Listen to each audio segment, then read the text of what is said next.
Hello everyone, I am Dr. Velamani P.S., Professor, Department of Computer Science, University of Science and Technology, Meghalaya. In this video, we are going to see the concept of Internet of Things. Introduction. The Internet of Things, it is actually the network of physical objects or people, which is called things. The physical objects or people, which is called things over here, and that will be embedded with the software, electronics, network, and different sensors that allows this object to collect and exchange the data. So the interconnection of all these objects or people by using the software or by using the network, by using the sensor, which can collect and exchange the data. So the goal of IoT is to extend the internet connectivity from standard devices like computer, mobile, tablet to relatively dumb devices like a toaster. So like by using the cloud services, we can connect our smartphone applications, different applications to have our smart home environment as well as smart industries and different type of city controls.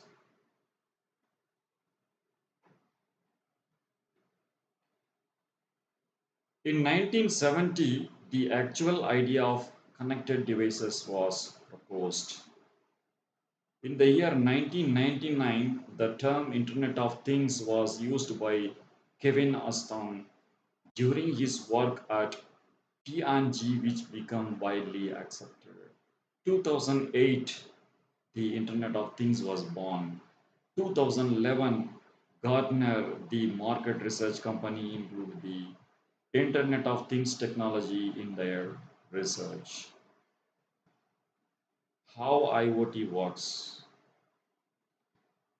So here the internet is going to be utilized to connect various devices like AC and washing machine and lights like this. So once we are having app in our smartphone, that particular application may try to control this AC, the temperature will be controlled. For example, in case if you need a room temperature as 24-degree, by using the temperature sensor, the temperature will be maintained properly. Before entering to the house, the temperature will be set in this particular AC. Then the device, for example, if we consider the washing machine, in case of washing machine, mounted sensors will be used. These mounted sensors will take care of in certain situation we need to use hot water and cold water to washing the clothes or to drying the environment, to dry the clothes environment. So for that, these mounted sensors will take place a major role to control the washing machines. Then the light, this bulb, the bulb mounted bulb is having a special device to connect mounted with this bulb. So in our app, if we want to control the light brightness, that can be done. If want to increase the brightness, that also possible over here. And if you want to decrease the brightness, that is also will be done. So in such cases, the power consumption is handled very properly the electricity which is going to be used for these kind of devices, bulb and all other equipments efficiently that can be used by using the internet. But anyway, this IoT will not function without internet connection. Definitely, internet is necessary. From the internet, cloud services will provide the data or information or the direction to all its connected devices.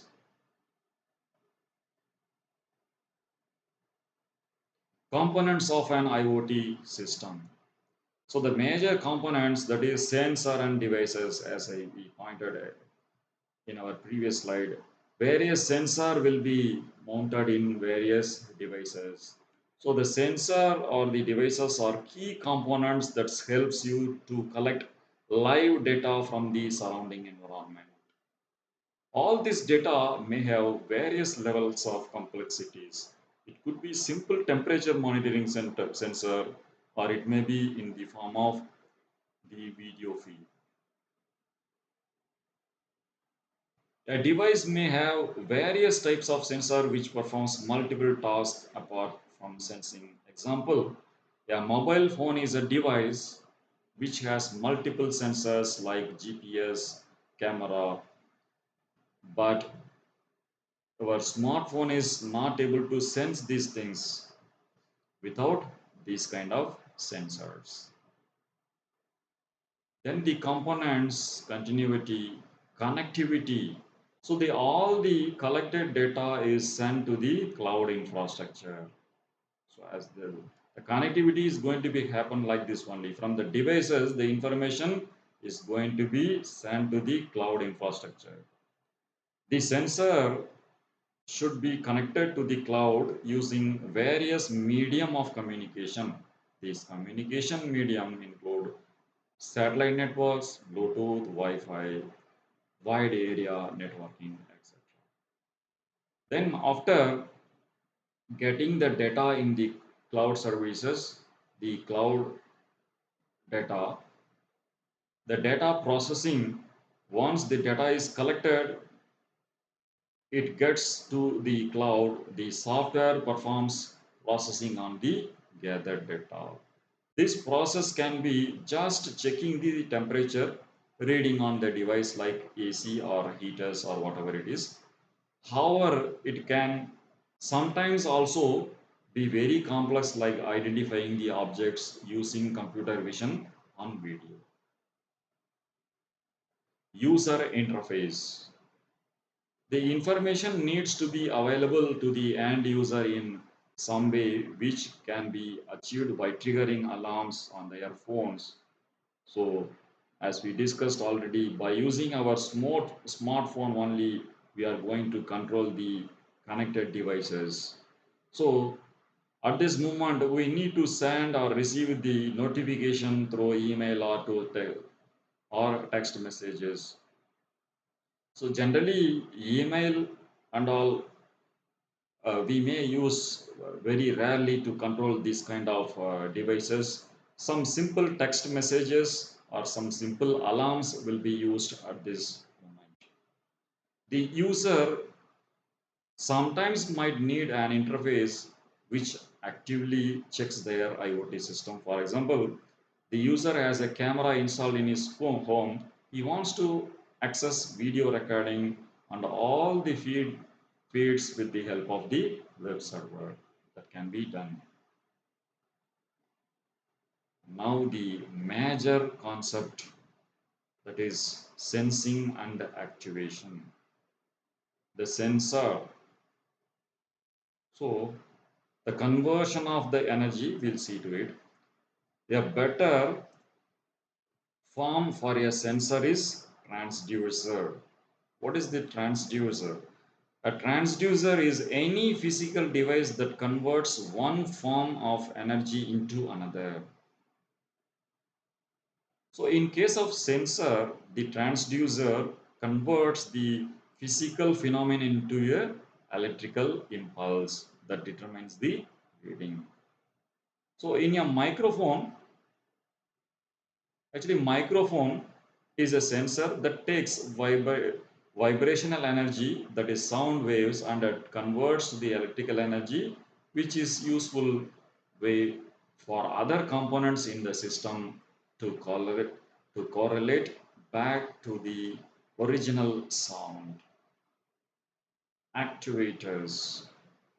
Another type of transducer that you can encounter in many IoT systems is an actuator. In simple term, an activator operates in the reverse direction of the sensor. It takes an electrical input and turns into the physical action. But in terms of sensor, that is just a reverse.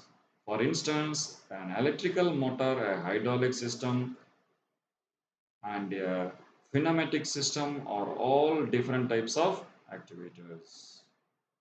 The controller. The controller in the IoT system, a sensor may collect information and route to the control center first. So the previously predefined logic, that is called previously defined logic, dictates the decision. What is to be done?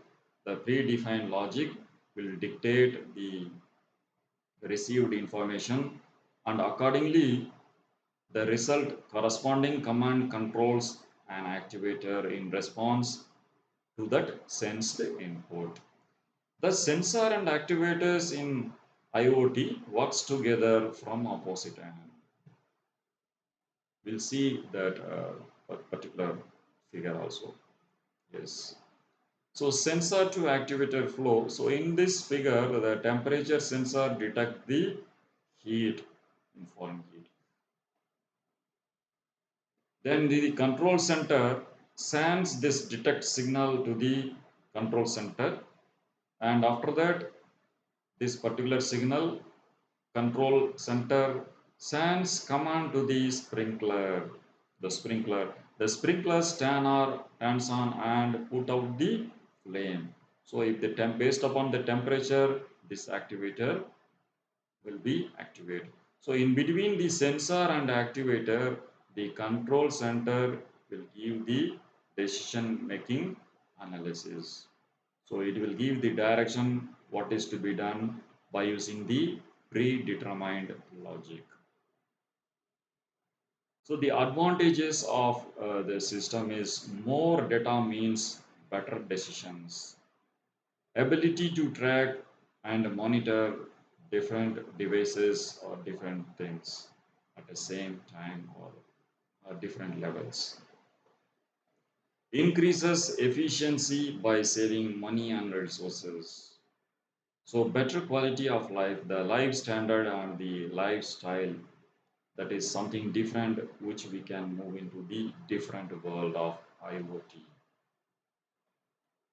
So the challenges, what are all the challenges in IoT? Still, it is in somewhere in the research also, insufficient testing and updating of the information in each and every stage of controlling the devices. Then again, concern regarding data security and privacy. Then software complexity. Then data volumes and interpretation. Integration with artificial intelligence and automation. Then devices require a constant power supply, which is very difficult to produce to all the connected devices. At last, the interaction and short range communication, also a very big challenge in this kind of IoT. So with this, we can finish this presentation. Thank you very much. Thank you.